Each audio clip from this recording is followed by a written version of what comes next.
بسم اللہ الرحمن الرحیم۔ السلام علیکم۔ صفی اللہ ایک نوجوان تھا، ماں باپ اس کے مر چکے تھے، کوئی لڑکا بھی نہیں تھا، صرف وہ تھا اور اس کی خوبصورت بیوی ستارہ۔ وہ بہت سلیقہ شعور اور باشعور عورت تھی، اس کو اپنی بیوی سے بہت محبت تھی اور ضرورت سے زیادہ الفت تھی۔ ایک دن کی جدائی اس پر گراں تھی اور اسی بے پایا محبت نے اسے تلاش معاش پر نکلنے سے باز رکھا، یعنی وہ گھر پر ہی رہتا اور کام پر نہیں جاتا تھا۔ ایک دن اس کی بیوی نے شوہر سے کہا کہ باپ دادا کی پیدا کی ہوئی جائیداد کب تک ساتھ دے گی؟ اگر یہی رات دن رہا تو ایک دن غربت آ کر رہے گی۔ اس نے شوہر نے کہا کیا کروں، اور گھر کی جدائی اور تمہاری محبت باہر جانے کی اجازت نہیں دیتی، دل نہیں کرتا تم جیسی بولی اور نو عمر لڑکی کو ایسے گھر میں اکیلا چھوڑ جاؤں۔ اس کی بیوی نے کہا کہ زمانے کا یہی دستور ہے کہ مرد کو باہر نکلنا پڑتا ہے تلاش معاش کے لیے۔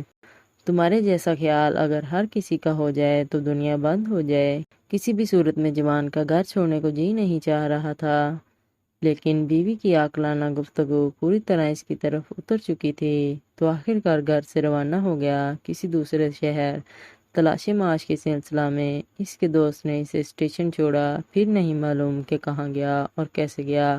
پورا 1 سال ستارہ شوہر کی جدائی میں جلتی رہی۔ پورا 1 سال اس نے نہایت ہی صبر و تحمل سے گزارا، لیکن آخر کب تک عورت جوان تھی۔ ایک روز نماز عشاء پڑھ کر سوئی تھی کہ ابلیس اپنے قاعدے کے مطابق آئے اور بیچاری ستارہ کو طرح طرح سے بہکانا شروع کر دیا۔ اس حد تک ستارہ کے نفس امارہ اور نفس صالحہ میں جنگ ہونے لگی۔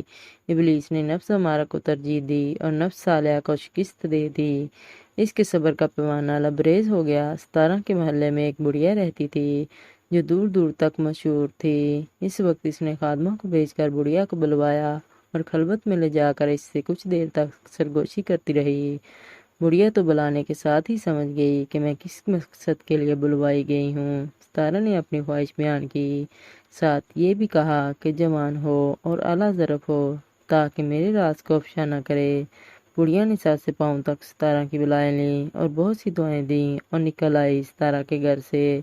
راستے میں چلتے ہی چلتے نوجوان کو بڑھیا نے تجویز کر لیا۔ بڑھیا ایک نوجوان کو لے کر جا ہی رہی تھی کہ اس نوجوان نے کہا کہ مجھے حاجت ہوئی ہے، تم اسی جگہ ہی رکو، میں یہیں آ جاؤں گا۔ بڑھیا وہیں رکی اور جوان طہارت سے جب فارغ ہو کر جب واپس چلا تو ایک ٹھوکر لگنے پر زمین پر گر پڑا۔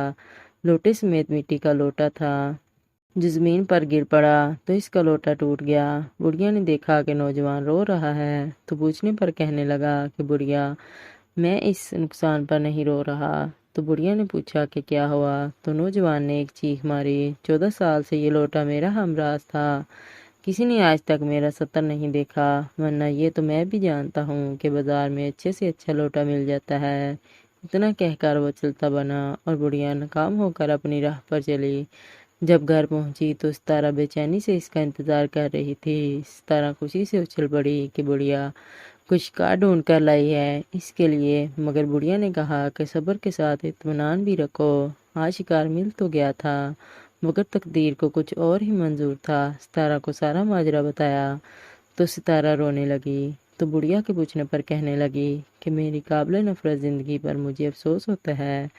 شیطان کے بہکامے میں آ کر میں نے اپنے شوہر کو دھوکہ دینا چاہا، ایسی بے حیائی کی زندگی سے تو موت ہی بہتر ہے، افسوس۔ نوجوان نے ایک بے جان لوٹے کو اپنا سطر دکھانا پسند نہ کیا اور میں ایک غیر مرد کو اپنا سطر دکھانے کے لیے خوشی خوشی راضی ہو گئی، مجھے خاوند کا خیال بھی نہیں آیا۔